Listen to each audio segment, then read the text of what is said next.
안녕하세요. 저는 서울에서 네일샵을 운영하고 있는 34살 여성입니다. 몸이 여러 개여도 모자랄 만큼 바쁜 일상을 보내고 있지만 샵에서나 집에서 자기 전에 항상 사연 채널을 챙겨 듣곤 한답니다. 제가 하는 일이 사람들을 상대하는 일이다 보니 이런저런 대화를 많이 하게 되는데 사연 채널을 들으면서 많은 공감과 위로가 되더라고요. 같이 화도 냈다가 울고 웃는 많은 사연에 제 사연도 보내보면 어떨까 싶어 이렇게 글을 쓰게 되었네요. 제가 여러분에게 들려드리고자 하는 이야기는 저희 시댁 이야기인데요. 불과 2년 전에 일어났던 일이라 아주 생생하기 때문에 여러분에게 많은 공감이 될 것 같아요. 현재 저는 시댁과 모든 인연을 끊었습니다. 당연히 남편과 이혼도 했고요. 그 일로 인해 저는 서로 간의 신뢰와 믿음이 정말 중요하다는 걸 깨닫게 되었거든요. 그리고 평생 내 편이 될 것 같았던 남편은 절대로 내 편이 될 수 없다는 것도 알았어요. 오로지 저만을 위해주고 아껴주는 사람은 저희 부모님밖에 없다는 것도요. 어떻게 된 사연인지 궁금하지 않으세요? 그럼 지금부터 사연을 시작하겠습니다. 저는 본디 여유가 있는 집안의 막내딸로 태어났어요. 대기업까지는 아니지만 이름을 대면 알만한 중견기업체를 운영 중이신 부모님 밑에서 남들이 하는 거 다 하며 원하는 것은 언제든지 할 수 있는 부유한 가정에서 자랐죠. 흔히들 저보고 금수저라고 하더군요. 아버지는 사람을 사귀는 데 있어서 돈으로 그 사람을 평가하면 안 된다는 생각을 가지고 계세요. 제가 넉넉하게 자랄 수 있던 이유는 다른 사람의 희생이었기 때문이라며 늘 감사하는 마음으로 살아야 한다고 하셨어요. 돈에 얽매여 사람을 평가하고 세상을 살아가다 보면 언젠가 다 나에게 되돌아와 이득될 것이 없다며 꾸준히 기부도 하고 계시고 그만큼 투명한 경영을 하고 계십니다. 작년에는 2030 세대들이 다니고 싶어하는 기업 1순위 우수기업으로 선정되어 표창도 받으셨어요. 그만큼 자신이 하는 일에 항상 자부심을 갖고 계셨어요. 그렇다고 남들에게 과시하거나 집안 자랑을 하는 그런 행동은 하지 않으셨어요. 저 또한 주변 사람들에게 제 집안에 대해 이야기를 하거나 하는 걸 좋아하지 않았어요. 고등학교 때 마음이 잘 맞는다고 생각했던 친구에게 이야기를 했더니 온갖 불쌍한 척을 하며 저에게 돈을 뜯어내려고 했던 안 좋은 일을 겪었거든요. 아무튼 그런 아버지 밑에서 자란 저와 제 오빠들은 아버지를 롤모델로 삼기도 했어요. 그만큼 존경하고 끊임없이 저희에게 배움의 가치를 주시는 분이니까요. 오빠들과는 나이 차이가 제법 나다 보니까 집안의 사랑을 한 몸에 받으며 살았는데요.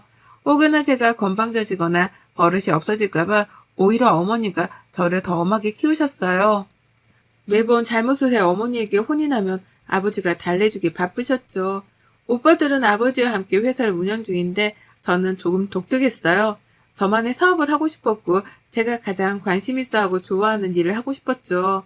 어머니도 처음에는 아버지 회사에서 일을 배우며 좋은 집안으로 시집가길 바라셨지만 제가 스스로 아르바이트를 하며 원하는 학과로 진학하겠다며 대학 등록금을 모았는데 그 모습을 보고 결국 제 뜻에 따라주셨어요. 어려서부터 꾸미는 것에 관심이 많았기에 저는 미용학과로 진학하게 되었고 정말 열심히 대학을 다녔습니다. 누군가 알아주길 바라는 마음이 아닌 정말 내가 좋아하는 일이었기에 대학을 졸업하고 미용실에서 막내로 일하며 혹독한 세월을 견뎠죠.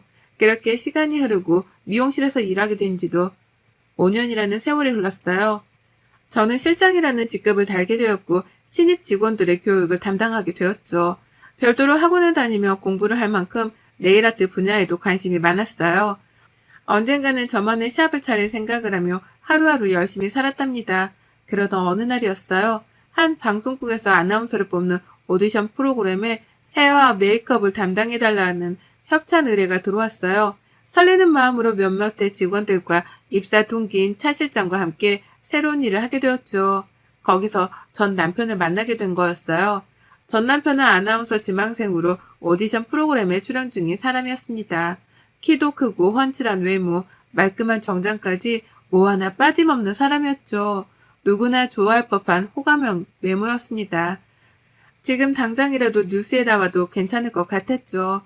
그렇게 몇 개월을 오며 가며 일을 하다가 오디션 프로그램이 끝나갈 무렵 방송국에서 저희 팀과 최종 후보에 오른 오디션 참가자들에게 고생했다며 회식을 시켜주었죠. 그 자리에서 서로 인사를 주고받으며 이야기를 나누게 되었어요. 술도 한잔하면서 분위기가 무르익어 갔고 먼저 귀가한 사람들을 제외하고 마음이 맞는 사람끼리 한 잔 더 하자며 저와 남편을 포함한 몇몇은 칵테일바로 자리를 옮겼죠. 그렇게 도란도란 이야기를 하는데 남편이 먼저 말을 걸더라고요. 한나 씨라고 했죠? 오디션 처음 시작할 때부터 봐왔는데 한나 씨는 이 직업이 되게 잘 어울리시는 것 같아요. 상당히 매력적인 분이라고 생각했어요. 아, 제 이름을 말씀 안 드렸네요. 제 이름은 김우혁이라고 합니다. 그렇게 말씀해 주시니 감사하네요. 저도 이렇게 큰일을 해본 건 처음이라 많이 긴장했었는데 어느새 거의 끝이 다가왔네요. 많이 아쉬우시겠어요. 이제 최종 결과만 남았으니 떨리기도 하고 그동안 고생했던 게 스쳐 지나가네요. 하나 씨도 고생 많으셨어요. 우리 이것도 인연인데 연락처나 교환할까요? 보니까 나이도 비슷한 것 같은데 종종 만나서 밥도 먹고 커피도 한잔해요. 그렇게 남편과 연락처를 주고받으며 친구 사이가 되었어요. 남편과 저는 동갑이었고 오디션 프로그램을 같이 하며 친해지게 되었죠. 그렇게 한 달 정도를 연락하며 사적으로 만나는 횟수도 늘어가고 호감이 생길 때쯤 남편의 고백으로 저희는 연인 사이가 되었습니다. 지금 생각해보면 그때 남편에게 호감을 가졌던 것 자체가 정말 후회가 됩니다.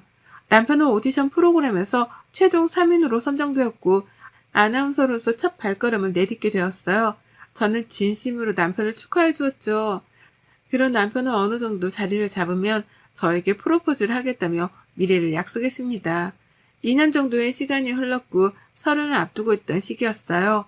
남편은 나이도 나이인지라 이제 결혼을 생각해보면 어떻겠냐고 말하더군요. 드라마에서 보는 것처럼 화려한 프로포즈가 아니었지만 오히려 소소한 그 한마디가 저에게는 더 큰 감동이었어요.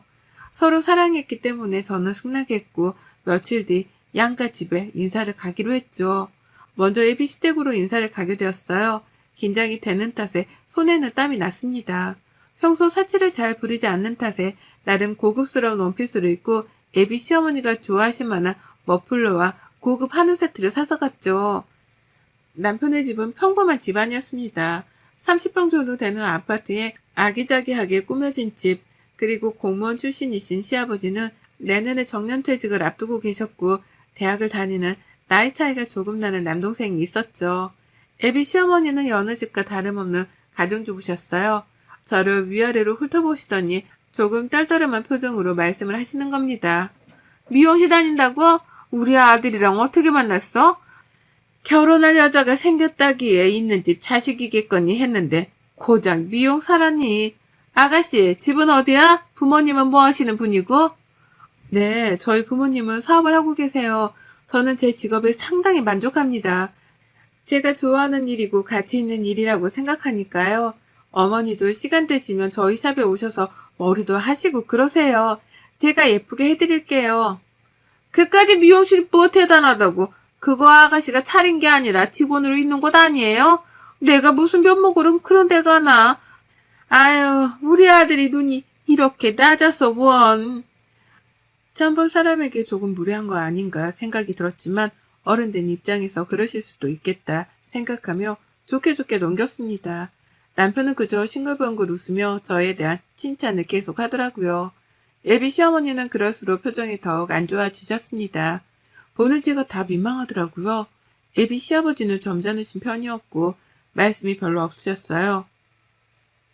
우리 집안이 어떤 집안인데 우리 아들이 좋다니 내가 더 이상 말은 안 하겠지만 결혼하겠다는 그 의지가 참 가상하네. 나는 못 믿었겠지만 우리 아들이 좋다고 하니까 봐주는 거예요. 에이 엄마 자꾸 그런 소리 한다. 우리 하나가 어디가 어때서 그래. 나도 잘난 거 하나 없는데 뭘. 그렇게 말하면 한나가 섭섭해하지. 우리 잘 살게 엄마. 남편은 뭐가 그리 좋은지 헤헤거리며 넉살 좋게 예비 시어머니의 비위를 맞춰줄 뿐이었어요. 상당히 기분이 나빴지만 지나가는 관례라 생각하고 웃어 넘겼습니다. 며칠 뒤 저희 집에도 인사를 가게 되었어요. 그때서야 남편은 저희 집안에 대해 알게 되었고 조금은 놀란 눈치였어요. 하지만 그런 모습도 잠시 저희 부모님과 기분 좋게 인사하는 자리를 마무리했죠. 자기야, 자기 집이 이렇게 대단한 집인 줄은 몰랐어. 왜 진작 말 안 했어? 솔직히 어느 정도 살 거라 생각은 했는데 이 정도일 줄은 몰랐어. 자기네 집 정말 좋다. 대단하다. 미리 말 못해서 미안해. 우리 집 이야기를 일부러 하고 다니는 스타일도 아니고 그렇게 대단한 집안도 아닌 거 뭘. 우리 집도 여느 평범한 집이랑 다를 바가 없는 거? 아니야, 그럴 수도 있지 뭐. 우리 결혼 준비 잘 해보자. 내가 열심히 할게.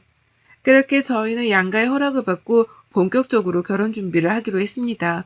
다행히 방송국과 제가 다니는 샵이 가까운 거리에 있었고 그 근처 아파트로 신혼집을 구했습니다.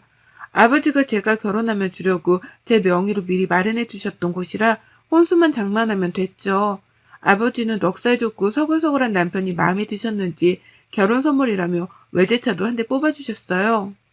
집은 부모님이 해주신 거라 혼수는 반반 부담해서 장만하기로 했습니다. 시댁에서는 무조건 최고급으로 맞춰야 오래 사용한다며 2천만 원을 보태주셨고 저희 부모님은 그 돈 모아뒀다가 나중에 살면서 돈 필요할 때 쓰라며 혼수까지 마련해 주셨어요. 남편을 사랑하는 마음이 컸기에 그때 당시에는 이것저것 따질 겨를이 없었습니다. 결혼한다는 사실이 마냥 행복하고 좋았기 때문이죠. 그때까지만 해도 알콩달콩 토끼 같은 자식들도 낳으며 행복하게 살 줄 알았어요. 몇 개월 뒤 저희는 많은 사람들의 축하를 받으며 행복한 결혼식을 올렸어요. 남편은 방송국에서 메인 앵커로 자리를 잡으며 점점 승승장구하게 되었어요. 신혼은 충분히 즐기고 아이를 갖자고 협의했고 저희는 그렇게 달콤한 신혼생활을 즐겼습니다. 어느 정도 각오는 했었지만 결혼한 뒤에는 시어머니가 제대로 시집살이를 시키더군요. 밥하는 것부터 빨래하는 것까지 어느 하나 터치를 안 하시는 부분이 없었어요. 그나마 남편이 우리가 알아서 할 테니 그만하라고 단도리를 친 덕에 관심이 조금은 줄었지만요. 작년부터는 한 달에 200만 원씩 용돈을 달라고 하는 겁니다.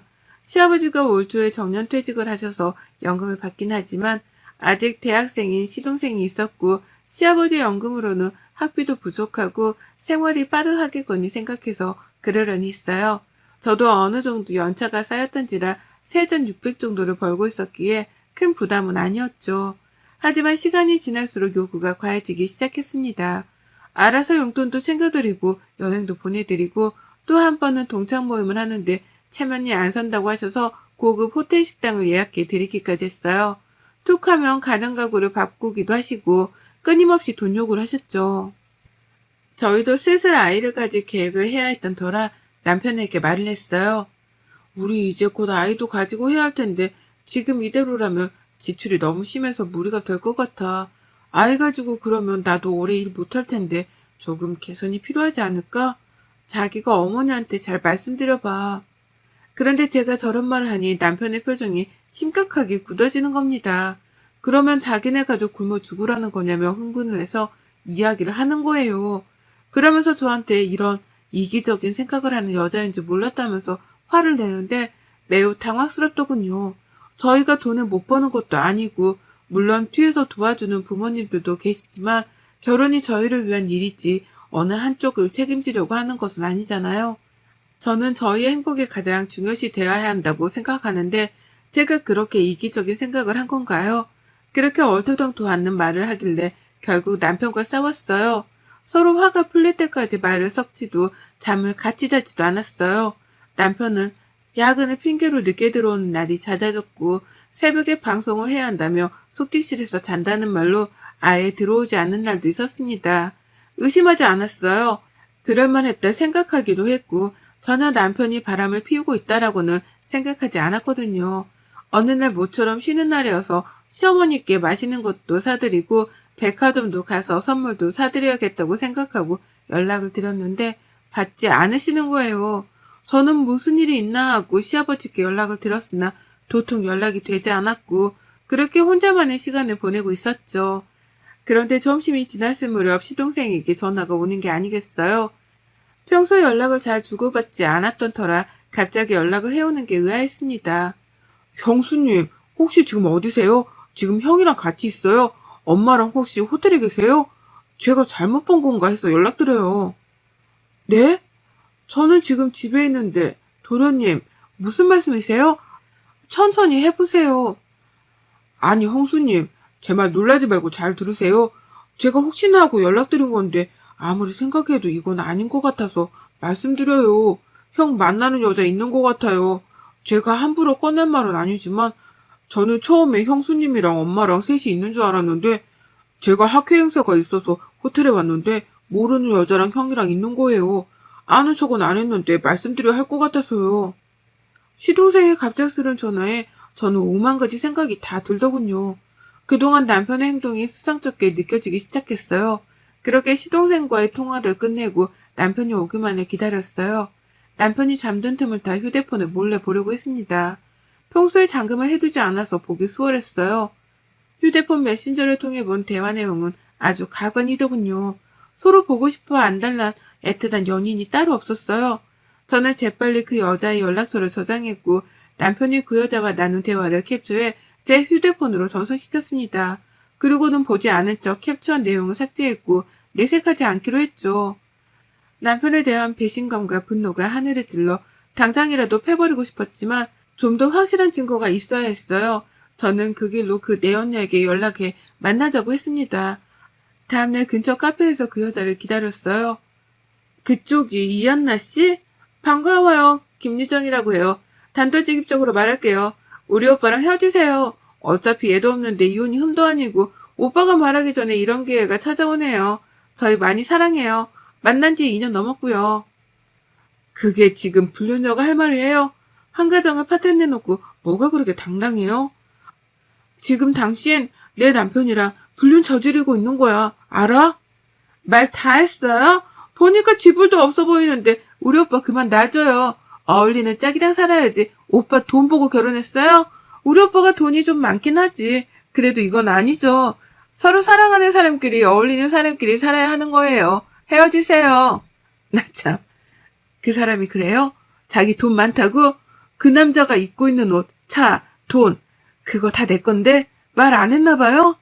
꼴에 자존심이 있어가지고 나도 다른 여자랑 몸쏟고 바람피운 남자랑 더 이상은 못 살아요. 가진 게 얼마나 있으려나? 그쪽 소원대로 놔줄 테니 행복하게 잘 살아봐요.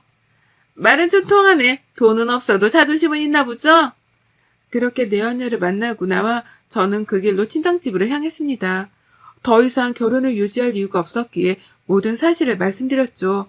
아버지는 매우 분노하시며 가만두지 않겠다며 난리를 치셨지만 제가 알아서 하겠다고 단돌이 쳤어요. 저는 그날 바로 실행에 옮기기로 했어요. 오늘도 늦는다는 남편의 연락에 이삿짐 업체를 시켜 남편의 짐을 모조리 싸서 시댁으로 보냈습니다. 시댁에서 받지 않으면 길거리에 버리던 문 앞에 두고 가던 알아서 하라는 말과 함께요. 아니나 다를까 저녁에 시어머니가 연락을 하더라고요. 얘, 너 이게 다 뭐니? 이게 무슨 짐이야 이게?